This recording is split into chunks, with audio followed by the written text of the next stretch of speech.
Om Shanti. Sanskaras. There are many varieties of sanskaras, types of sanskaras. In the simplest way, it will be said that whatever your karma is, regular, repeated karma, this will create your sanskaras. But it is also said that sanskaras are instilled into you in your upbringing. So that's a different kind of sanskara. Third kind of sanskara is sanskaras that come with you, that you get born with, that come from a previous lifetime, and that you may feel that you are not responsible for. Let us look first of all at sanskaras that come from your upbringing. When you are born, you will be told what you are in terms of your gender, what you are in terms of your social position, your family, your nationality, your language, your religion. All of these things are repeatedly told to you by people around you in your family, and they become your beliefs. And then you start to do what they say, and it becomes your idea of who you are.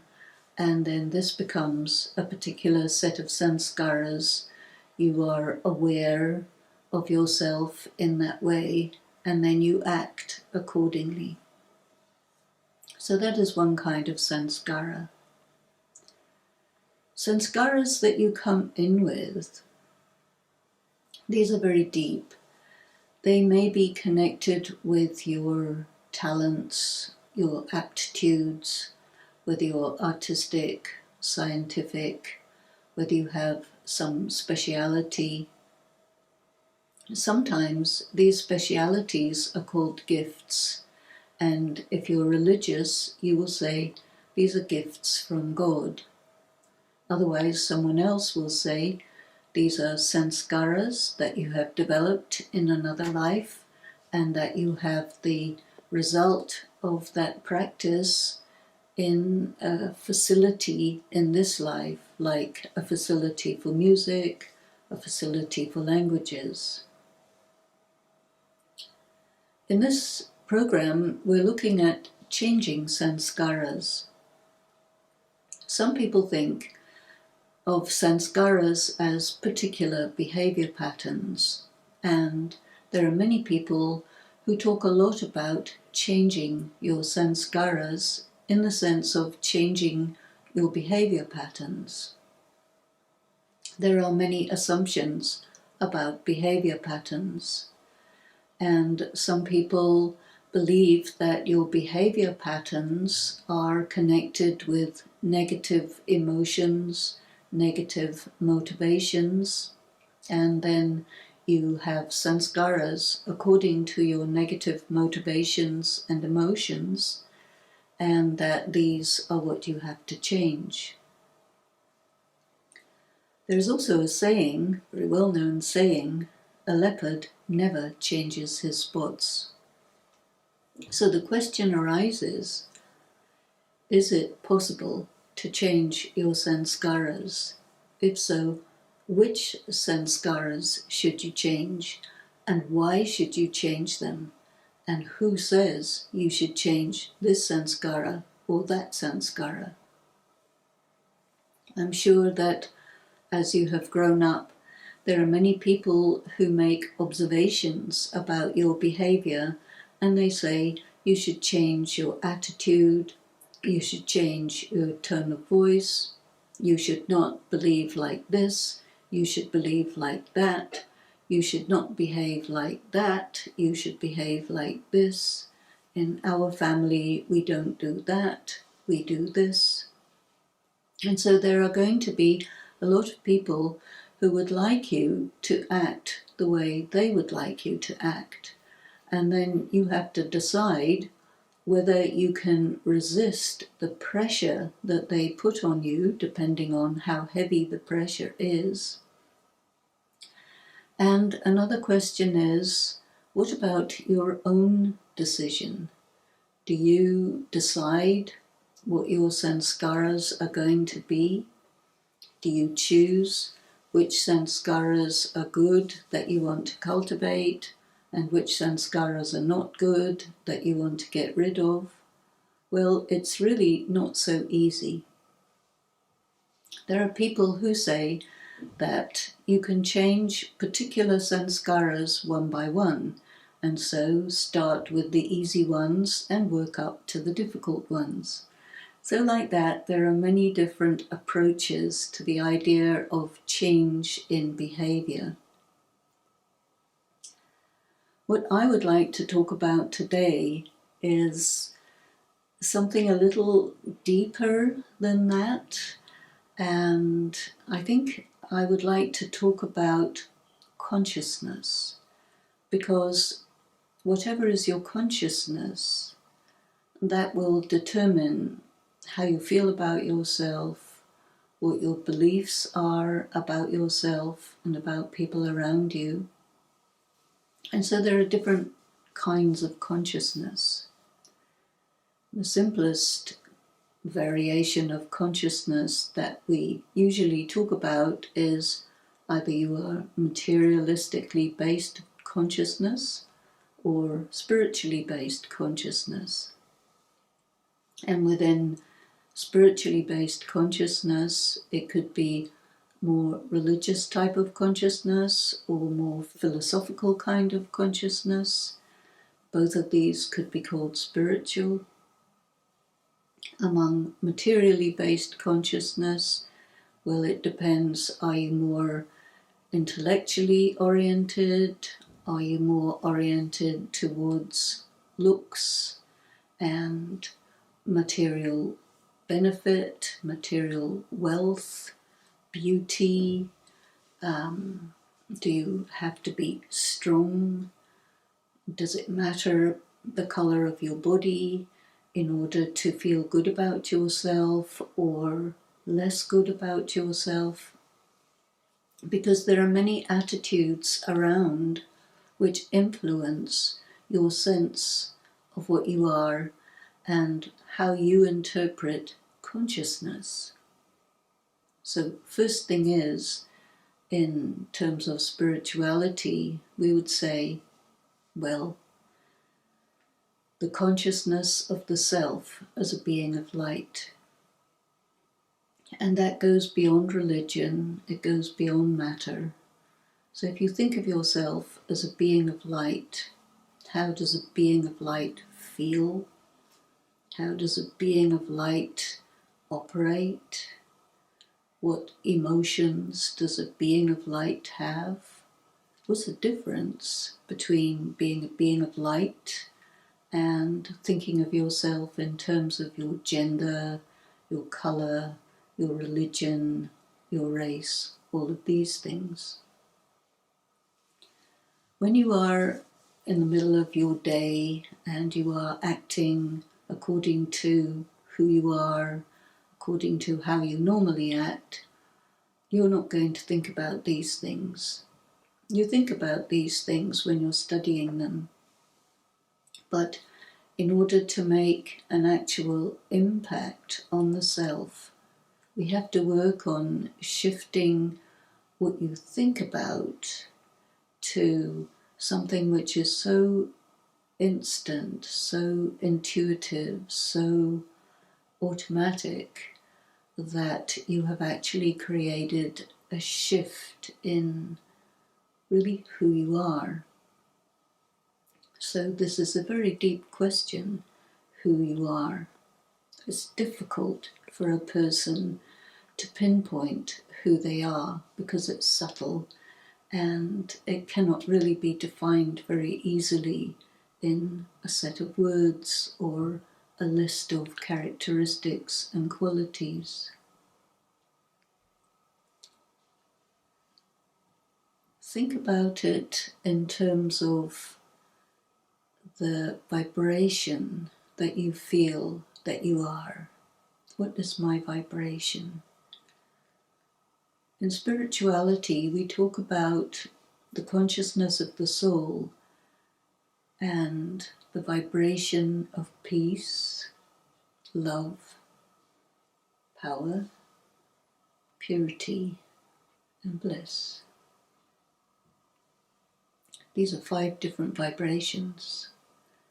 And when you think about it in terms of music, if you play different musical notes in a harmonious way, where the different notes correspond to different qualities, you can imagine how that would look in terms of the vibration of yourself, the soul, and then how you would take that feeling of the self as a resonance, as a combination of resonances, and then how you would talk, how you would act, how you would respond, how you would be.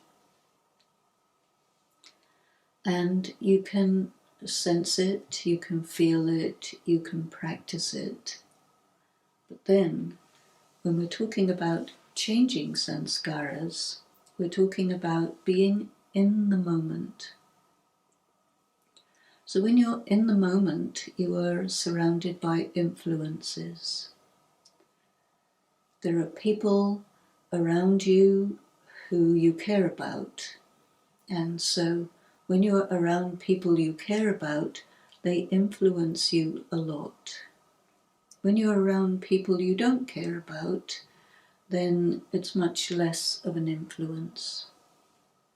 This variation of influences makes a difference in your ability to act in the resonance of who you are in comparison with acting in the resonance of the other people around you and the energy that they project onto you or that they surround you with. And in the world that we all grow up in, everyone is surrounded by people who are applying different pressures on them. And there are environmental pressures. Environmental, to me, in this sense, refers specifically to the social environment. For example, you have your social environment at home, where the elders in the family are always telling you to be a certain way. So whenever you're around them, you become conscious of what they want and what their influence is. And so you very naturally are inclined towards behaving in that way. And then when those people are not there, and you have other people, maybe people your own age group or your friends, then that's a different influence. And then your sense of self, your resonance, your vibration shifts according to those people.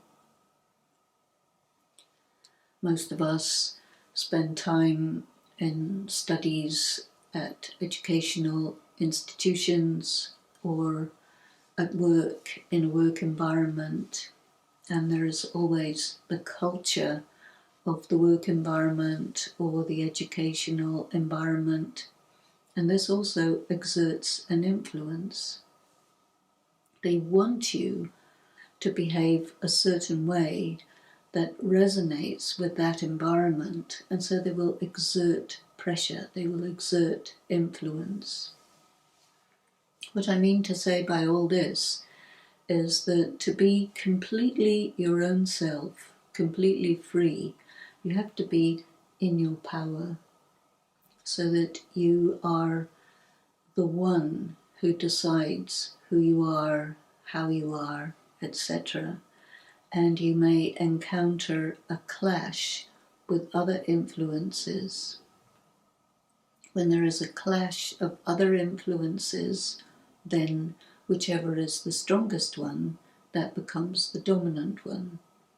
If you are the strongest one, then you are the dominant one, and your resonance carries the day. But there are many other factors, motivations, things which you feel to be important, which are influences that also come from the inside. And much of it has to do with how you feel about yourself. If you feel confident about yourself, then your essence will come through more easily, and your essence will be expressed in how you talk, how you move, how you arrange yourself, how you respond to things. If you're not in your own confidence, then that will come through in your sanskaras, and it will be seen that you are unsure of yourself, uncomfortable in your environment, you're doing your best but not doing very well, or you may be reactive.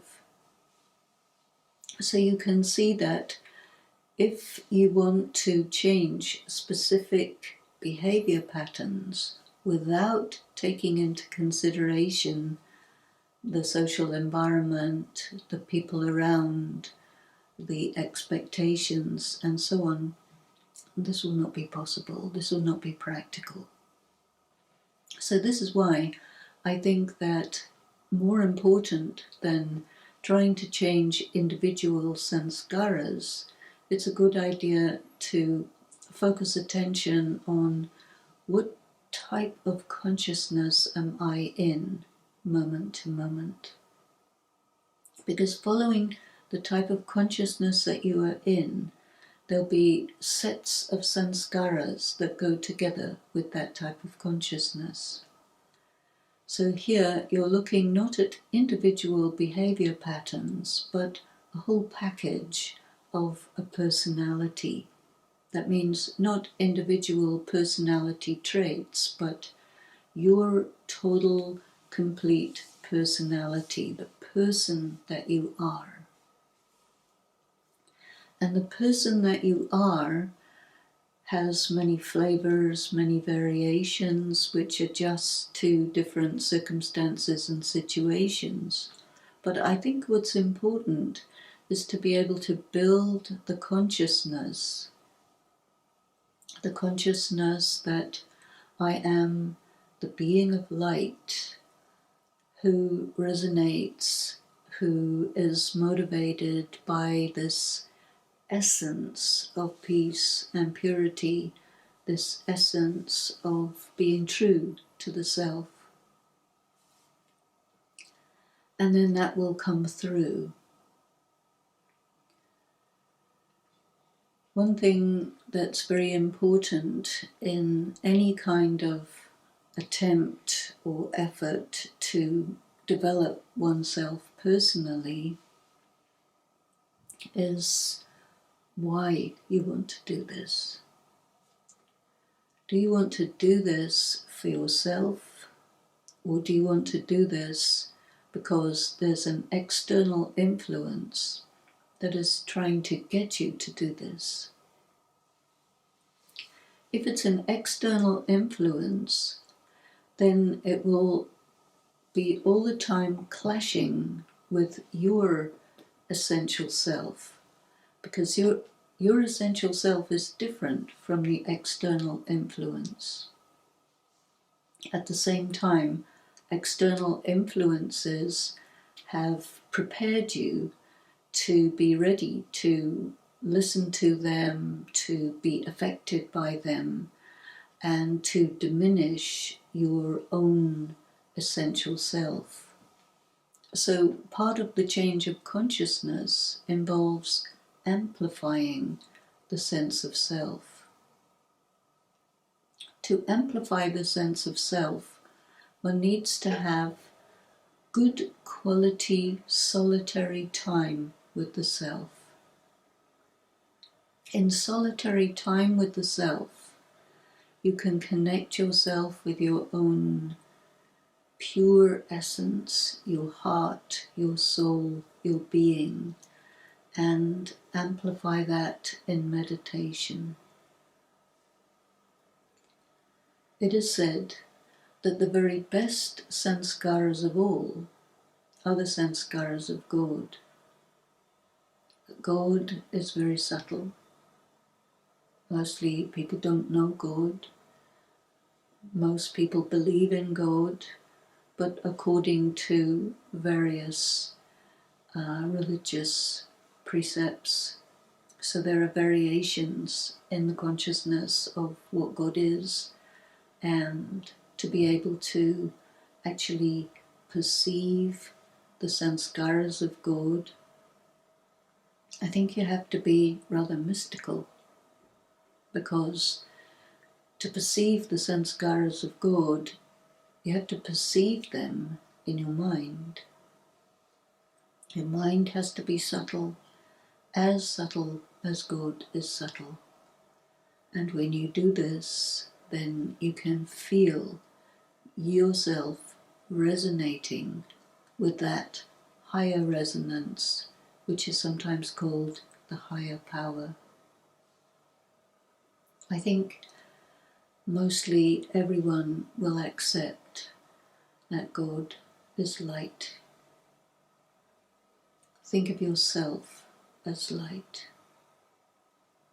Sometimes people think God is light, but I am a man or a woman in this or that religion and culture and colour and gender. And so it's very difficult to get a resonance. But if you think God is light and I am light, what happens? You go to a different dimension. And that change of dimension is a very good way in which you can actually intensify your consciousness. I am light on the same dimension as God. God is light, power, that stream of energy that comes to you when you connect with that source, pulls you out of the dimension of matter and brings you closer to a dimension that resonates in a very powerful way with your essential essence, your essential beauty, your essential peace. The trick is to stay in this dimension. That means you have to practice being a point of light, connected with the source of light, and at the same time come into action through the body, trying to keep yourself connected with that source so that you maintain that resonance. Then, when you're coming into action in that resonance, you're coming into action in your power, and you correspond to that connection with the Supreme Being. This connection is very subtle. It's very difficult to stay connected because of all the other influences. The default state is material consciousness. The default state is under the influence of whoever's around.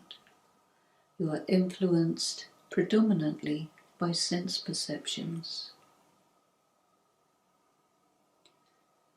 Suppose you are in an environment where the sound is really loud and you don't like that sound. There is this feeling inside of repulsion and of protecting yourself against that sound. When you're in that situation, that sound resonates and corresponds with a particular set of sanskaras. And that set of sanskaras coming from the outside presses itself upon you and finds ways to manifest itself through you, even though these are not your sanskaras, is because you are resisting something that you don't like. In the same way, you can also be in a situation where the sights and sounds and people are very attractive to you. You like them, you feel comfortable. And so they may not be you, but you like them, you are drawn to them, you desire them, you want to be like them, and so they can very easily manifest themselves through you, and they may be a combination of energies, of resonances that correspond to your spiritual essence, but also they correspond to appetites, to desires, to things which actually pull you away from your essence, and then those sanskaras start to come through. You start to imitate, to be part of that environment, to reflect it, and then you move away from your essential self. So I'm pointing this out to make people a little bit aware that it is not so easy to take command of the sanskaras that are manifested through you, because it is very subtle, there are many elements involved, and it is also connected with the state of being that you are in. Are you in your power? Are you not in your power? Are you in a familiar environment? Are you in your territory? Or are you in someone else's territory?